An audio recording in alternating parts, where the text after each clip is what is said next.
दोस्तों तव्हां कॾहिं सोचो आहे त सुई जेका तमामु नंढड़ी आहे उहा त ॿुॾी वेंदी आहे, पोइ हेॾा सारा वॾा ॿेड़ा कीअं तरंदा आहिनि। राति इहो ई मामिलो थी पियो। वल्लू फतूअ खां सभिनि जे साम्हूं इहो सुवालु पुछी वरितो त फतू ॿुधाए भला त तरण खां त हेॾा वॾा जहाज़ तरंदा आहिनि पाणीअ में, पोइ सुई कीअं ॿुॾंदी आहे। फतू हिन मामले ते अञा ताईं परेशान आहे। फतूअ जी मदद कयूं? अचो, तव्हां ॾिसी रहिया आहियो नवीद रिफ्लेक्शन। आउं आहियां नवीद मुंतज़िर। प्यारा फतू, सुईअ जे ॿुॾण खे सम्झण जे लाइ पाण खे मादनि जी डेंसिटी सम्झणी पवंदी। डेंसिटी जंहिंखे सिंधीअ में घाटाई चई सघिजे थो, जेकी बराबरि हूंदी आहे मास पर यूनिट वॉल्यूम। यानी कंहिं बि ऑब्जेक्ट जो मास उन जे वॉल्यूम में जॾहिं असां वंड कंदासीं त असांखे उन जी घाटाई ख़बर पइजी वेंदी। हाणे मसइलो इहो आहे त सुईअ जी जेकी घाटाई आहे उहा तमामु घणी आहे पाणीअ जी घाटाई जे मुक़ाबले में। सो जॾहिं असां सुईअ खे पाणी जे मथां खणी था अचूं, पाणीअ जा मालिक्यूल्स हिक ॿिए खां थोरा परे हूंदा आहिनि, उन्हनि में विथी हूंदी आहे।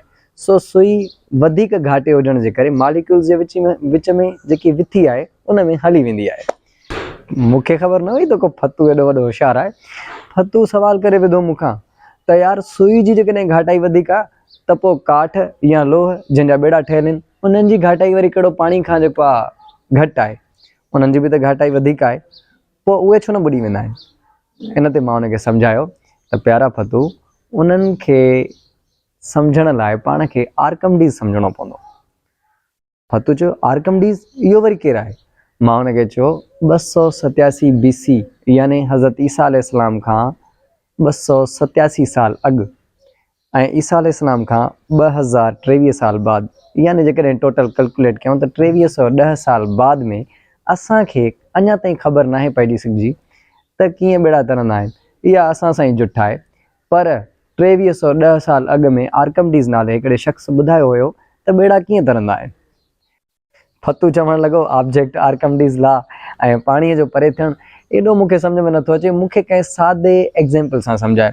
सादे एग्ज़ाम्पल सां सम्झाइण जे लाइ मूं फतूअ खे चयो तोखे ख़बर आहे त सुहिणी मेहार सां छा ते मिलणु वेंदी हुई? हुन चयो दिले ते। मूं हुन खां पुछियो त उहो दिलो कीअं तरंदो हुयो? जंहिं ते फतू चयो उहे त आशिक़ हुया, हुननि जी ॻाल्हि छॾ।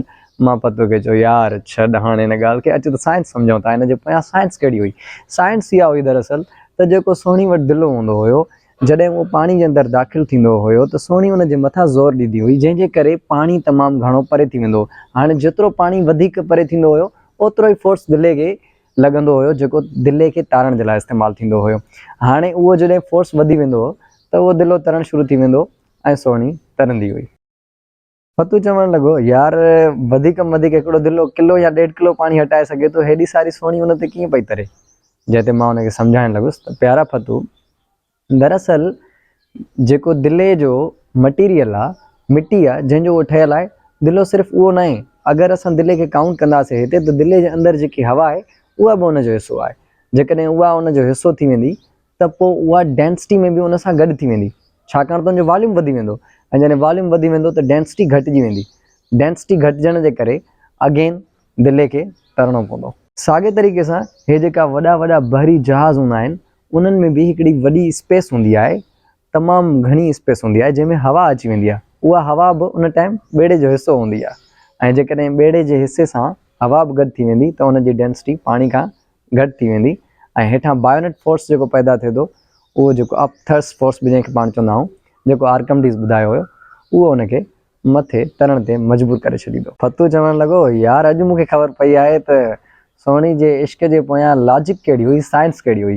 हूअं त असां ईअं ई ॿुधंदा आहियूं। सो जेकॾहिं तव्हांखे इहो वीडियो पसंदि आयो त फतूअ खे हिकिड़ो सब्सक्राइब खपे थो, ॾींदव? Thank U very much.